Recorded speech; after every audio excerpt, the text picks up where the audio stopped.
Bonjour frères et sœurs et merci de votre fidélité. Cette nuit, nous entendions le chant des anges et nous sommes venus avec les bergers à la crèche de Bethléem.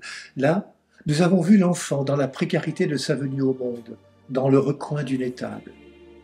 Malheureusement, encore aujourd'hui, un grand nombre de personnes vivent dans cette précarité, à l'écart, isolées, seules. Le signe qui nous est donné, c'est cet enfant dans la nuit. Ce matin, plus de 2000 ans après, tout en gardant le regard tourné vers cet enfant, nous sommes invités à contempler ce qui ne peut pas se voir. Il était au commencement, auprès de Dieu. Par lui, tout s'est fait. En lui était la vie, et la vie était la lumière des hommes. Dans l'obscurité de la crèche, il y a la lumière du monde.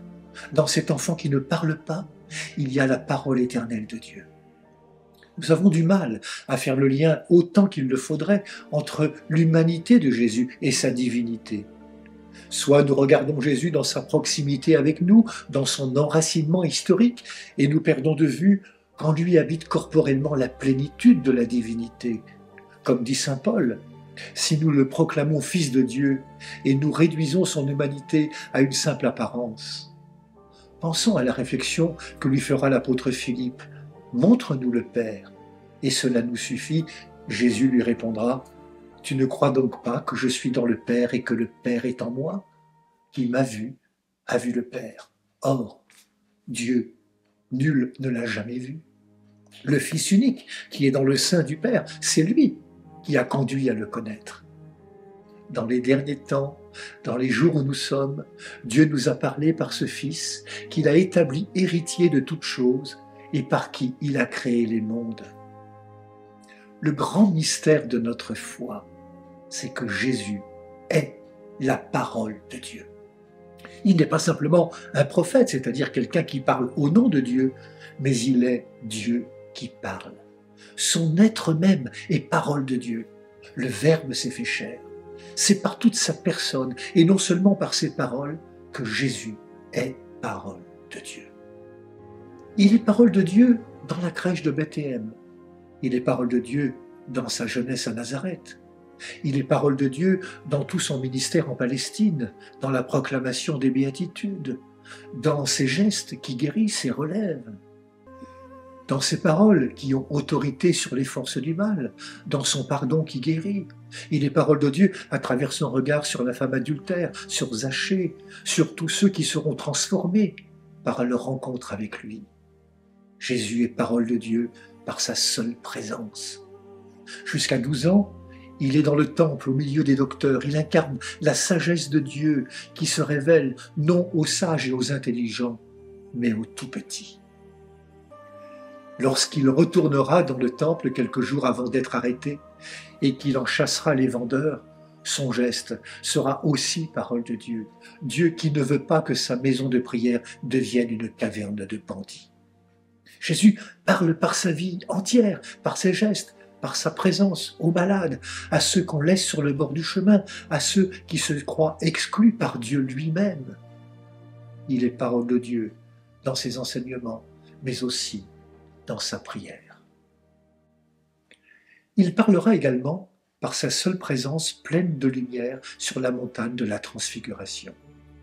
Mais tout cela ne fait que préparer ce qu'il aura à dire sur la croix. Si sa vie est parole de Dieu pour nous, sa mort l'est tout autant. Le visage défiguré du Christ sur la croix nous parle autant que son visage transfiguré sur le mont Tabor. C'est là qu'en définitive, Jésus nous dit la parole la plus forte venant de Dieu, une parole qui est sa vie donnée. Pour nous faire comprendre cette parole, Jésus fera 2 signes, 2 gestes qui n'en font qu'un, lorsqu'il se met à genoux devant ses disciples et leur lave les pieds, et lorsqu'il prend un morceau de pain, puis une coupe de vin, et leur partage en disant « Prenez, mangez-en tous, buvez-en tous, ceci est mon corps livré pour vous, ceci est mon sang versé pour vous et pour la multitude. » Autrement dit, ceci est ma vie donnée pour vous. Il n'y a pas de plus grand amour que de donner sa vie pour ceux qu'on aime. Ce que j'ai fait pour vous, faites-le les uns pour les autres, dit-il en leur lavant les pieds, en se faisant leur esclave. Faites cela en mémoire de moi, dit-il de même en leur partageant son corps et son sang, sa présence. Mais Dieu, qui parle en son Fils, ne dit pas son dernier mot avec la mort, fut-elle un acte d'amour souverainement libre. Le dernier mot de Dieu est dans la résurrection du Christ, un oui du Père à son Fils qui répond au oui du Fils au Père pour l'amour de l'humanité entière pour laquelle il s'est incarné. Dans la résurrection du Christ se donne à entendre une parole pour toute l'humanité, une parole de vie, une parole d'espérance, une parole d'amour dans laquelle doit se dissoudre tout le mal qui atteint l'homme et enfin la mort elle-même. Dieu nous parle donc en Jésus et il s'agit pour nous de comprendre son langage, le langage de la crèche, le langage de la croix, le langage de l'Eucharistie. C'est une seule et même parole qui nous est dite à Noël, à Pâques et dans l'acte eucharistique. Le langage de l'amour de Dieu, un amour qui prend chair, un amour qui se donne jusqu'à la mort, un amour à manger comme du bon pain.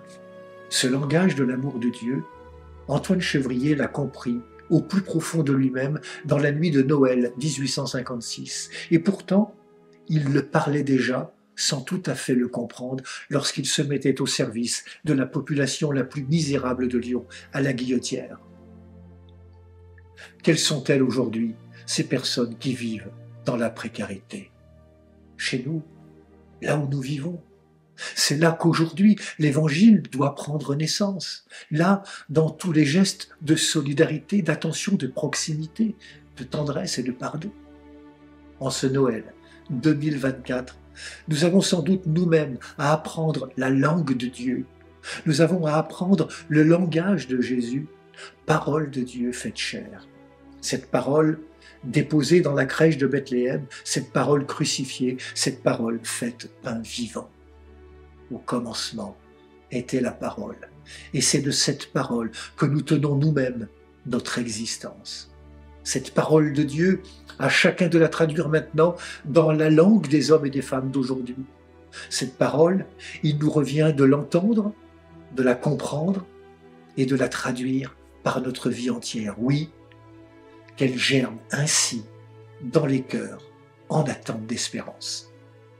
Bonne fête de la Nativité du Seigneur, prenez bien soin de vous et des autres.